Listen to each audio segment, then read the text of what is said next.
Hello दोस्तों, welcome to my channel सुबलेज। अभी हम लोग दक्षिण भारत के राजवंशों के बारे में पढ़ रहे हैं और इसमें हम लोगों ने दक्षिण भारत के राजवंश में हम लोगों ने पल्लव वंश को पढ़ लिया है, चोल वंश को पढ़ लिया है, राष्ट्रकूट वंश को पढ़ लिया है। तो हम लोगों ने 3 राजवंशों को पढ़ लिया है।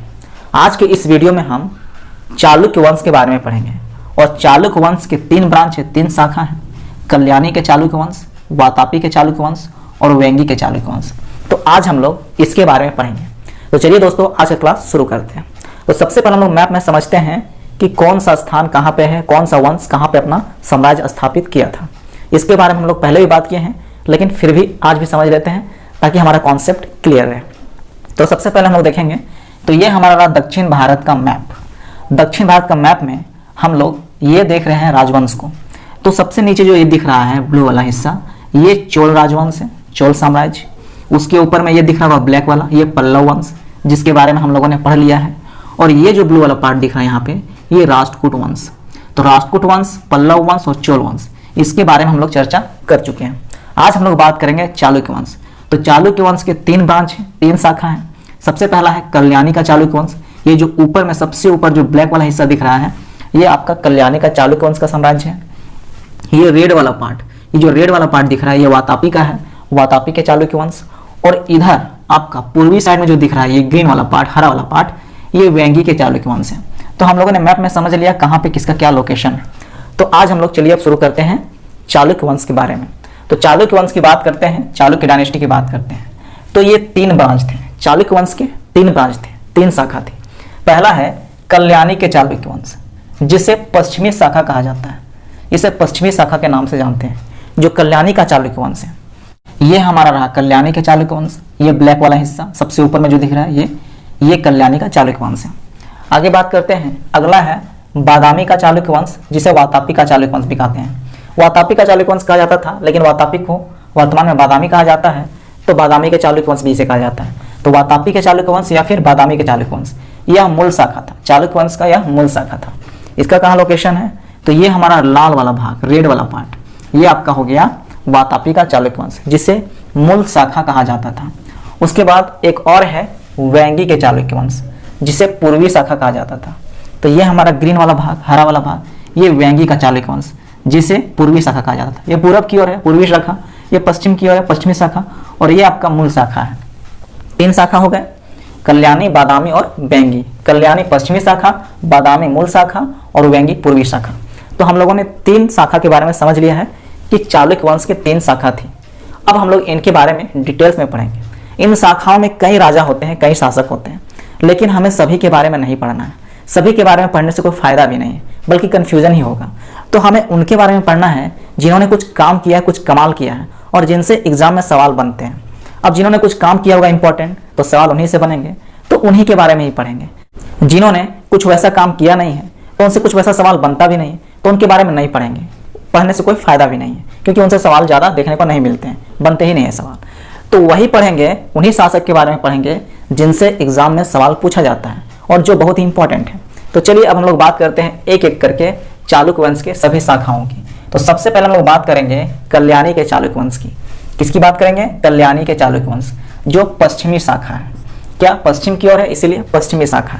कल्याणी के चालुक्य वंश की जो संस्थापक है, फाउंडर, वे तेलप द्वितीय हैं। तेलप द्वितीय राष्ट्रकूट के अंतिम शासक कर्क द्वितीय को हरा देते हैं, और कर्क द्वितीय को हराने के बाद एक नए राजवंश की स्थापना करते हैं, जो कहलाता है कल्याणी के चालुक्य वंश। कौन, तेलप द्वितीय। तो जब हम लोग राष्ट्रकूट वंश पढ़ रहे थे, तो राष्ट्रकूट वंश जब हम लोग पढ़ रहे थे, तो उसमें हम लोगों ने चर्चा किया था कि राष्ट्रकूट वंश के अंतिम शासक होते हैं कर्क द्वितीय। ये उतने योग्य शासक तो नहीं होते हैं, इसीलिए तेलप द्वितीय क्या करते हैं, कर्क द्वितीय को पराजित कर देते हैं। और कर्क द्वितीय को पराजित करने के बाद तेलप द्वितीय एक नए राजवंश की स्थापना कर देते हैं, जो कहलाता है कल्याणी का राजवंश। तेलप द्वितीय संस्थापक होते हैं कल्याणी के चालुक्य वंश के, और ये बस संस्थापक ही हैं, और इंपॉर्टेंट काम ये नहीं करते हैं, बल्कि राजधानी क्या करते हैं, जो राष्ट्रकूटों की राजधानी होती है उसी को ये अपना राजधानी बना लेते हैं, मान्यखेत या मनकीर। जब हम लोग राष्ट्रकूट वंश पढ़ रहे थे, तो उसमें हम लोगों ने पढ़ा था कि उनकी राजधानी कहाँ थी, मान्यखेत या फिर मनकीर। इसे मान्यखेत भी कहा जाता है। मान्यखेत, मानखेत या मनकीर एक ही चीज़ है। तो इसकी राजधानी, राष्ट्रकूटों की राजधानी थी यही। तो जब तेलप द्वितीय कर्क द्वितीय को हरा देते हैं, उसके बाद नए राजवंश की स्थापना करते हैं, लेकिन ये अपनी राजधानी को बदलते नहीं हैं, ये राष्ट्रकूटों की राजधानी को ही अपनी राजधानी बना लेते हैं। कौन? तेलप द्वितीय। अब आगे बात करते हैं अगले इंपॉर्टेंट शासक की। हम उन्हीं के बारे में बात करेंगे जो इंपॉर्टेंट है, जिनसे एग्जाम में सवाल बनते हैं, जो नहीं बनते उन्हें नहीं पढ़ेंगे। अगले इंपॉर्टेंट शासक है कल्याणी के सोमेश्वर प्रथम। ये इंपॉर्टेंट क्यों है? तो सोमेश्वर प्रथम इंपॉर्टेंट इसलिए है क्योंकि इन्होंने राजधानी को बदल दिया, इन्होंने मान्यखेत से कल्याणी राजधानी कर दिया। सोमेश्वर प्रथम ने सोचा कि हमारा तो नया साम्राज्य बन गया है, लेकिन राष्ट्रकूटों की ही राजधानी है, तो हम लोग का इतिहास में उतना नाम नहीं होगा क्योंकि हम लोग कुछ वैसा काम नहीं कर रहे हैं। तो क्या किया कि हम लोग का राष्ट्रकूट जो है उसका राजधानी को हटा देते हैं ताकि इतिहास में मेरा भी नाम हो। तो इसने अपनी राजधानी ही बदल दी। क्या की? मान्यखेत से कल्याणी अपनी राजधानी को कर दिया, मान्यखेत से कल्याणी अपना राजधानी कर दिया। और तभी से ये कहलाने लगा कल्याणी के चालुक्य वंश। तभी से क्या कहलाने लगा? कल्याणी के चालुक्य वंश। तो तेलप द्वितीय संस्थापक हैं, किंतु राजधानी को ये नहीं बदलते हैं, राष्ट्रकूटों की राजधानी को ही अपना लेते हैं। लेकिन जो सोमेश्वर प्रथम है, जब ये शासक बनते हैं कल्याणी के, तो ये क्या करते हैं? राजधानी को बदल देते हैं, मान्यखेत से कल्याणी राजधानी बना लेते हैं। तो सोमेश्वर प्रथम के बारे में हमें यही जानकारी याद रखना है कि सोमेश्वर प्रथम वे शासक होते हैं जो राजधानी को बदलते हैं मान्यखेत से कल्याणी, मान्यखेत को हटा के कल्याणी अपनी राजधानी बना लेते हैं। अब आगे बात करते हैं अगले शासक की, विक्रमादित्य 6, विक्रमादित्य छठा। ये बहुत ही इंपॉर्टेंट शासक है। इसका? कल्याणी के चालुक्य वंश का। कल्याणी के चालुक्य वंश का बहुत ही इंपॉर्टेंट, बहुत ही महत्वपूर्ण शासक है विक्रमादित्य 6। क्यों इंपॉर्टेंट है? तो इनके दरबार में दो महत्वपूर्ण व्यक्ति थे। पहला था विज्ञानेश्वर और दूसरा था विल्हन। ये दो महत्वपूर्ण व्यक्ति इनके दरबार में रहते थे। विज्ञानेश्वर था विधिवेता, मतलब कानून का अच्छा जानकार रखने वाला। विधिवेता, विधि मतलब क्या होता है? कानून। वेता तो कानून का जानकार, अच्छा जानकारी रखने वाला को बोला जाता है विधिवेता। तो विज्ञानेश्वर था विधिवेता और विल्हन था दरबारी कवि। तो ये महत्वपूर्ण दोनों थे, विक्रमादित्य के दरबार में रहते थे। विज्ञानेश्वर ने एक पुस्तक की रचना की थी, मिताक्षरा। एक पुस्तक की रचना की थी, मिताक्षरा, और यह था हिंदू विधि ग्रंथ। क्या था? हिंदू विधि ग्रंथ। यहां से कई बार सवाल देखने को मिलता है कि मिताक्षरा क्या है? हिंदू विधि ग्रंथ, मुस्लिम विधि ग्रंथ, जैन विधि ग्रंथ, बौद्ध विधि ग्रंथ। तो ये आपका होगा हिंदू विधि ग्रंथ। किसने लिखा है? विज्ञानेश्वर ने। विज्ञानेश्वर कौन है? तो एक है विधिवेता जो विक्रमादित्य 6 के दरबार में रहते थे, जो कल्याणी के चालुक्य वंश के एक महत्वपूर्ण शासक थे। ये तो हो गया विज्ञानेश्वर। अब विज्ञानेश्वर के बाद आते हैं इनके अगले दरबारी कवि विल्हन। अब विल्हन सोचते हैं कि मैं किस प्रकार से अपने शासक को खुश करूं। तो ये अपने शासक विक्रमादित्य 6 को खुश करने के लिए उन्हीं के जीवनी पे एक पुस्तक की रचना कर देते हैं, जिसका नाम होता है विक्रमांक देव चरित। विक्रमांक देव चरित क्या है ये? तो विक्रमादित्य 6 की जीवनी, उसके जीवन के चरित्र की कहानी इसमें है। तो इस पुस्तक के नाम से ही पता चलता है, विक्रमांक देव चरित यानी विक्रमादित्य, विक्रम। तो विक्रमांक देव चरित्र मतलब विक्रम, जो विक्रमादित्य 6 है उसके चरित्र, उसके जीवन के चरित्र की जानकारी हमें किससे मिलती है? तो विक्रमांक देव चरित्र से। इसकी रचना की थी विल्हन ने। तो विक्रमादित्य 6 से हमें ये बात याद रखनी है कि इसके दरबार में दो महत्वपूर्ण व्यक्ति थे, एक थे विज्ञानेश्वर और एक थे विल्हन। विज्ञानेश्वर थे विधिवेता, इन्होंने मिताक्षरा पुस्तक की रचना की थी जो हिंदू विधि ग्रंथ है, और एक थे दरबारी कवि विल्हन, जिन्होंने इनके ही जीवनी पे एक पुस्तक की रचना की थी जिसका नाम था विक्रमांक देव चरित। अब विक्रमादित्य 6 के बाद कल्याणी के चालुक्य वंश के जितने भी शासक आते हैं वे उतने योग्य नहीं होते। उन्होंने कुछ ऐसा काम किया नहीं और उनसे एग्जाम में सवाल बनता भी नहीं है, तो अब उनके बारे में नहीं पढ़ेंगे। तो जो इनके बाद शासक आते हैं वे उतने योग्य नहीं थे, वे अपने साम्राज्य को बेहतर तरीके से नहीं चला पा रहे थे। तो कल्याणी के एक सामंत होते हैं, कल्याणी के चालुक्य वंश के एक सामंत होते हैं जिनका नाम होता है भिल्लम। सामंत मतलब क्या? मंत्री वगैरह, उन्हीं के अंतर्गत, उन्हीं के अधीन काम करते थे मंत्री वगैरह। तो सामंत होते हैं भिल्लम। तो भिल्लम ने देखा कि जो चालुक्य वंश है कल्याणी के, वे अब धीरे धीरे कमजोर पड़ रहे हैं, उनका साम्राज्य का जो अस्तित्व है वह धीरे धीरे कमजोर हो रहा है। तो उसने क्या किया कि भिल्लम ने इसको उड़ा दिया। इसको? कल्याणी के चालुक्य वंश को। कल्याणी के चालुक्य वंश पर अपना कब्जा कर लिया और इसने एक नए साम्राज्य का उदय किया, यादव वंश। इन्होंने एक अलग वंश की स्थापना कर दी। किसने? भिल्लम ने, यादव वंश की। तो जो भिल्लम था वह कल्याणी का ही सामंत था। कल्याणी के चालुक्य वंशों का ही सामंत था भिल्लम।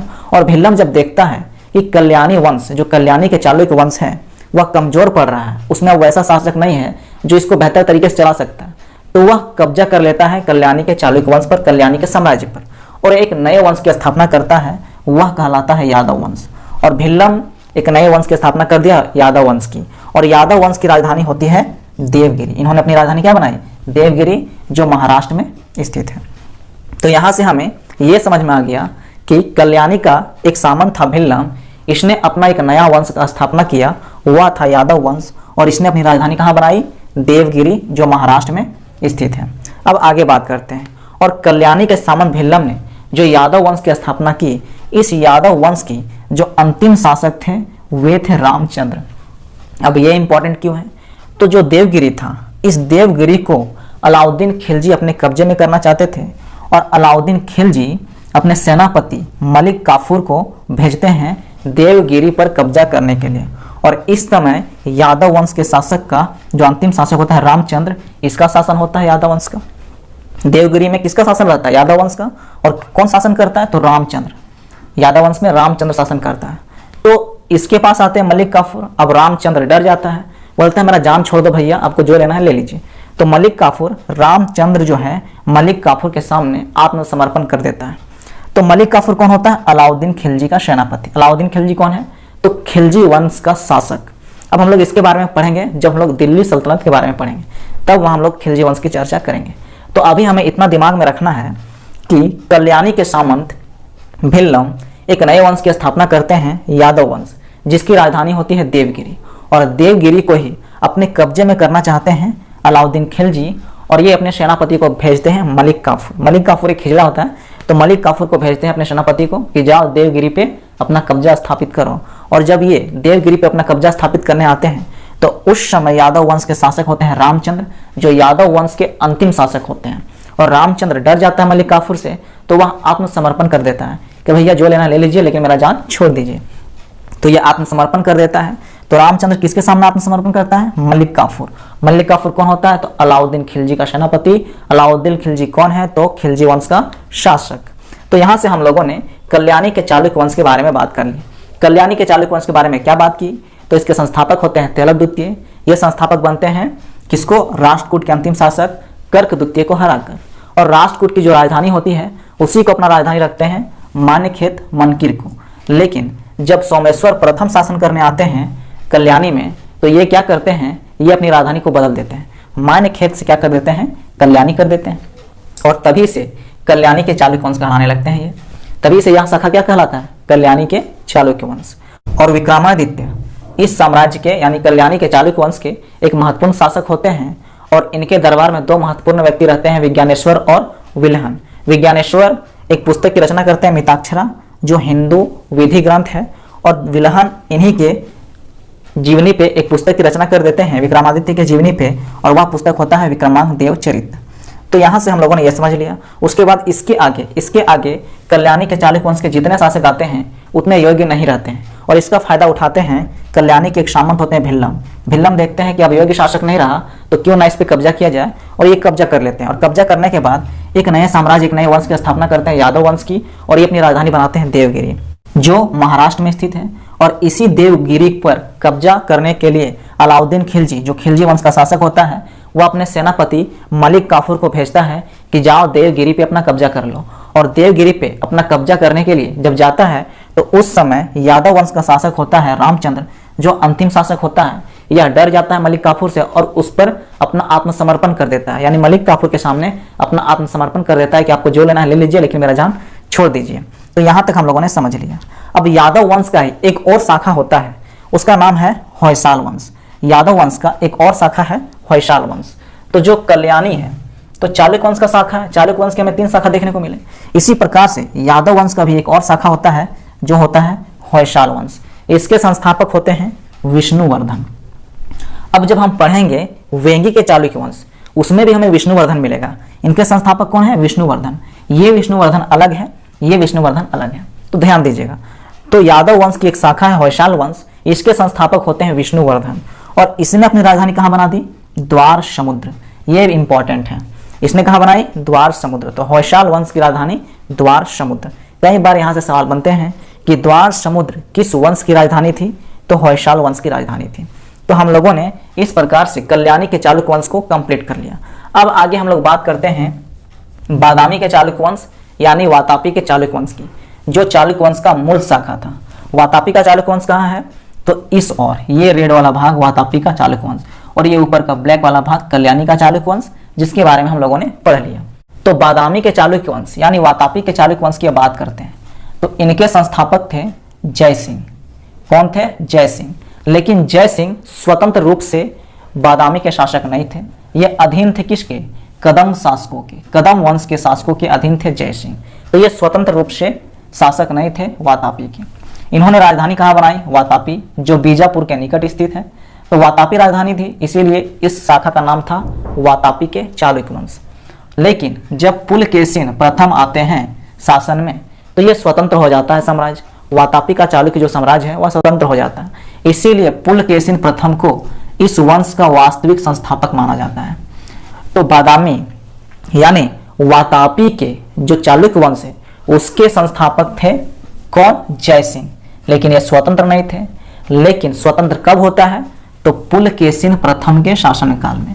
इसीलिए वातापी के चालुक्य के जो वास्तविक संस्थापक हैं वो हैं पुलकेशिन प्रथम। तो दो तरह के सवाल, संस्थापक पूछा जाएगा तो जय सिंह होगा, लेकिन जब वास्तविक संस्थापक की बात करेंगे तो पुलकेशिन प्रथम होगा। वातापी के चालुक्य वंश की बात करें तो इसके जो सबसे महत्वपूर्ण शासक थे पुलकेशिन द्वितीय।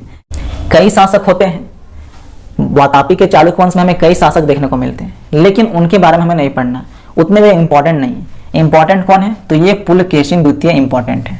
ये इंपॉर्टेंट क्यों है इसके बारे में बात करते हैं। तो ये सबसे महान शासक थे। तो बादामी के चालुक्य साम्राज्य के ये सबसे महान शासक थे, सबसे ग्रेटेस्ट रूलर थे।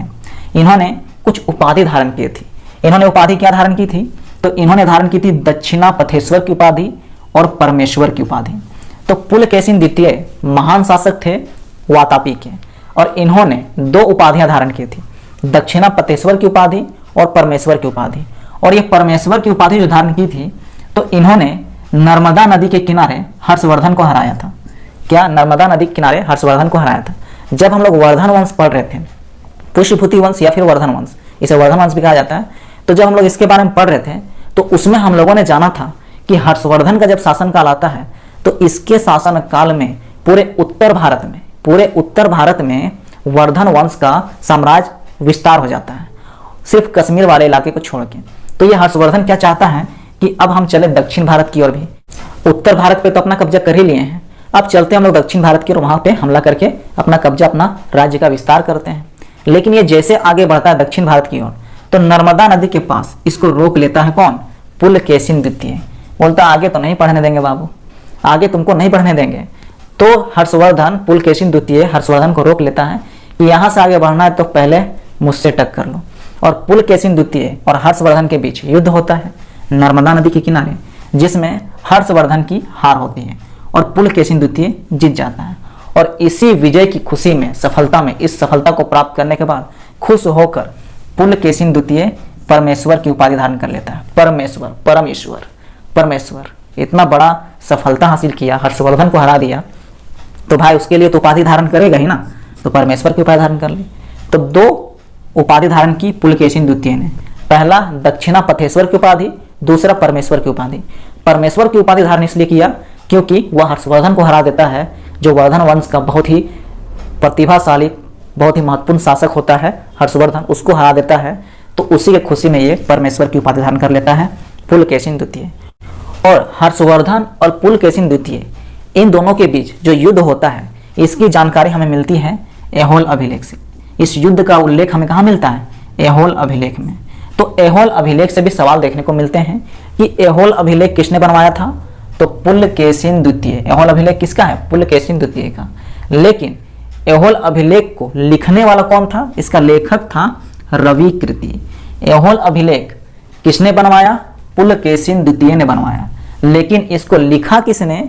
तो रविकृति ने लिखा। बहुत ही इंपॉर्टेंट है, कई बार यहाँ से सवाल बनते हैं कि ऐहोल अभिलेख के लेखक कौन है, ऐहोल अभिलेख किसने लिखा था, तो रवि कीर्ति ने लिखा था। आगे बात करते हैं। तो पुलकेशिन द्वितीय हर्षवर्धन को हराते हैं, बहुत खुश हो गया, लेकिन हर शेर का एक सवा शेर होता ही है। तो पुलकेशिन द्वितीय को भी तो हराने वाला कोई आएगा। तो पुलकेशिन द्वितीय को हराने वाला आ जाता है पल्लव शासक नरसिंह वर्मन प्रथम।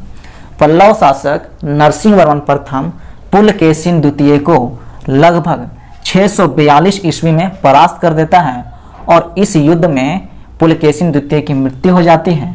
और इस विजय को प्राप्त करने के बाद नरसिंह वर्मन प्रथम, जो पल्लव वंश का एक महत्वपूर्ण शासक होता है, वह एक उपाधि धारण करता है और वह होता है वातापी कोंड का उपाधि।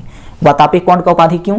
तो वातापी के चालुक्य वंश का सबसे महत्वपूर्ण शासक पुलकेशिन द्वितीय को हराता है, इसीलिए वातापी कोंड की उपाधि धारण करता है नरसिंह वर्मन प्रथम, जो पल्लव वंश का एक महत्वपूर्ण शासक होता है। और इसके बारे में हम लोगों ने पढ़ा था जब हम लोग पल्लव वंश की चर्चा किए थे, पल्लव वंश के बारे में पढ़े थे। तो जब हम लोग दक्षिण भारत के राजवंशों को पढ़ रहे थे तो उसमें जब हम लोगों ने पल्लव वंश पढ़ा था तो इसके बारे में हम लोगों ने चर्चा किया था। पल्लव वंश में भी हम लोगों ने पढ़ा था कि नरसिंह वर्मन प्रथम वह व्यक्ति होता है, वह शासक होता है जो वातापी के प्रमुख शासक पुलकेशिन द्वितीय को हराता है, परास्त करता है। तो यहाँ तक हम लोगों ने समझ लिया पुलकेशिन द्वितीय के बारे में। और इस प्रकार से हम लोगों ने वातापी के चालुक्य वंश को भी कंप्लीट कर लिया, जो चालुक्यों का मूल शाखा था। इसमें हम लोगों ने क्या पढ़ा? तो वातापी के चालुक्य वंश के संस्थापक होते हैं जय सिंह, किंतु ये कदम वंश के अधीन होते हैं, कदम शासकों के अधीन होते हैं, इसलिए इन्हें केवल संस्थापक कहा गया। लेकिन वास्तविक संस्थापक होते हैं पुलकेशिन प्रथम, क्योंकि ये स्वतंत्र रूप से शासन करते हैं वातापी के चालुक्य वंश के साम्राज्य में, और इसकी राजधानी होती है वातापी, इसीलिए इसे वातापी का चालुक्य वंश कहा जाता है। और पुलकेशिन द्वितीय इस वंश के सबसे महत्वपूर्ण, सबसे महान शासक होते हैं, और ये 608 से लेकर 642 ईस्वी तक शासन करते हैं। कुछ किताबों में 610 दिया हुआ है कि 610 से 642, तो दोनों तरह से याद रखें, 608 होगा तो 608, 610 होगा तो 610। तो कुछ किताबों में 610 कहा है, कुछ किताबों में 608 कहा है, और ये 642 ईस्वी तक शासन करते हैं। इसने उपाधि धारण की दक्षिणापथेश्वर और परमेश्वर की। परमेश्वर की उपाधि इसलिए धारण की क्योंकि वह हर्षवर्धन को हराता है, वर्धन वंश के एक महत्वपूर्ण शासक हर्षवर्धन को हरा देता है। इसका उल्लेख हमें एहोल अभिलेख से देखने को मिलता है जो पुलकेशिन द्वितीय ने बनवाया था, लेकिन इसके लेखक होते हैं रवि कीर्ति। और पुलकेशिन द्वितीय को हराने वाले थे पल्लव शासक नरसिंह वर्मन प्रथम। इसको हराते हैं, पुलकेशिन द्वितीय को हराते हैं। इसको हराने के बाद इन्होंने भी एक उपाधि धारण कर ली, वातापी कोंड की उपाधि, क्योंकि वातापी के प्रमुख शासक पुलकेशिन द्वितीय को हराते हैं। अब आगे हम लोग बात करते हैं वेंगी के चालुक्य वंश की, जो पूर्वी शाखा होता है। पश्चिमी शाखा कौन था? कल्याणी का चालुक्य वंश पश्चिम की ओर है, और वेंगी के चालुक्य वंश पूरब की ओर है, तो पूर्वी शाखा। और मुख्य शाखा हो गया वातामी के चालुक्य वंश। तो वेंगी के चालुक्य वंश की बात करते हैं तो ये आंध्र प्रदेश वाला इलाका में था। वेंगी के चालुक्य वंश का जो साम्राज्य विस्तार था वह आंध्र प्रदेश की ओर था, और इसके संस्थापक थे विष्णुवर्धन। और ये विष्णुवर्धन इस पुलकेशिन द्वितीय का भाई था। क्या था? बादामी यानी वातापी के चालुक्य वंश के सबसे महत्वपूर्ण शासक पुलकेशिन द्वितीय का भाई था विष्णुवर्धन, और यही था संस्थापक वेंगी के चालुक्य वंश का, जो पूर्वी शाखा था, जिसका साम्राज्य आंध्र प्रदेश में फैला हुआ था। तो इस प्रकार से हम लोगों ने चालुक्य वंश को कंप्लीट कर लिया। तो यहाँ वेंगी के संस्थापक विष्णुवर्धन, और हम लोगों ने पढ़ा एक और यादव वंश की शाखा थी होयसाल वंश, जिसके भी संस्थापक थे विष्णुवर्धन, लेकिन ये दोनों अलग अलग व्यक्ति थे। होयसाल वंश की राजधानी थी द्वार समुद्र, और वेंगी के चालुक्य वंश पूर्वी शाखा आंध्र प्रदेश में इसका साम्राज्य विस्तार था। तो इस प्रकार से हम लोगों ने चालुक्य वंश को भी कंप्लीट कर लिया। चालुक्य वंश से संबंधित जितने भी सवाल बनेंगे इन्हीं से बनेंगे, इन्हीं से सवाल आपको देखने को मिलेंगे एग्जाम में। तो इस प्रकार से हम लोगों ने चालुक्य वंश को भी देख लिया। अब आगे हम लोग नेक्स्ट वीडियो में नेक्स्ट टॉपिक के साथ मिलेंगे। तो आज का वीडियो यहीं समाप्त होता है दोस्तों। तब तक के लिए धन्यवाद दोस्तों। जय हिंद।